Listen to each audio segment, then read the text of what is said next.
KSU honey trap കേസിൽ വാദിയും പ്രതിയും ഒന്നായി രംഗത്ത് വന്നതിന് പിന്നിൽ മറ്റൊരു KSU നേതാവിന്റെ പീഡന ദൃശ്യവുമായി ബന്ധപ്പെട്ട സംഭവത്തിനും ബന്ധം.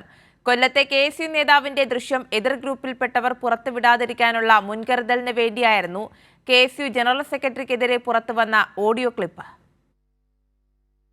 KSU ഗ്രൂപ്പ് പോരും ചിലരുടെ അസാൻമാർഗിക ജീവിതവുമാണ് കൊല്ലത്തെ KSUവിൽ നിന്ന് പെണ്ണുകേസിൽ വാദികളും പ്രതികളും ഉണ്ടായത്.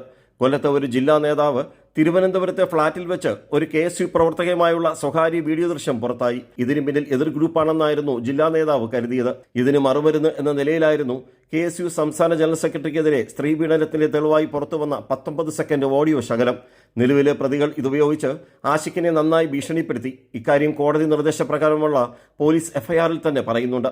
മാത്രമല്ല, ജില്ലാ നേതാവിനെ നിലവിലെ ആരോപണ വിധേയരുടെ സംഘം പഞ്ഞിക്കിടുകയും ചെയ്തു. പോലീസ് കേസെടുത്തെങ്കിലും നാളിതുവരെ മൊഴി കൊടുക്കാൻ തയ്യാറായിട്ടില്ല.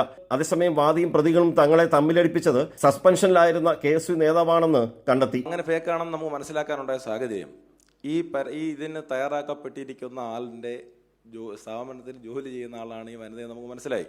അദ്ദേഹം ഇന്ന് വരെ ആഷിഖ് ബൈജുവിനെ നേരിട്ട് കാണുകയോ ഇവർ തമ്മിൽ ഒരു ഫോൺ കോളോ പരസ്പര ബന്ധങ്ങളോ ഇല്ല എന്നുള്ളത് അദ്ദേഹം എല്ലാ തെളിവുകളും കഴിഞ്ഞ ദിവസം നമ്മളെ ബോധ്യപ്പെടുത്തുന്ന സാഹചര്യം ഉണ്ടായി. അപ്പോൾ ഒരു വിദ്യാർത്ഥിയോ വിദ്യാർത്ഥി പ്രതിനിധിയോ ഈ സംഘടനയോ യാതൊരു തരത്തിലും ബന്ധമില്ലാത്ത ഒരാൾ അത് വ്യാജമായ അല്ലാതെ എന്തിൻ്റെ അടിസ്ഥാനത്തിലാണ് തയ്യാറാക്കപ്പെടേണ്ടത് എന്നുള്ളതാണ്. ഇയാളുടെ സ്ഥാപനത്തിലെ ജീവനക്കാരുടേതാണ് 19 സെക്കൻഡ് ഫോൺ സന്ദേശം. അതേസമയം ഇതേ യുവതി സസ്പെൻഷനിലായിരുന്ന KSU നേതാവുമായി പണമിടപാടിൽ തെറ്റിയപ്പോൾ വഞ്ചനാക്കുറ്റം ആരോപിച്ച് പോലീസിന് പരാതി നൽകിയിട്ടുണ്ട്. ചുരുക്കം പറഞ്ഞാൽ KSU നേതാക്കൾ തേൻകണിയിൽപ്പെട്ട് കുരുങ്ങി ഗ്രൂപ്പ് പോരിൽ പരസ്പരം പകതീർത്ത് സ്വയം കഴുത്തിൽ കുരുക്കിടുകയായിരുന്നു. കൈരളി ന്യൂസ്, കൊല്ലം.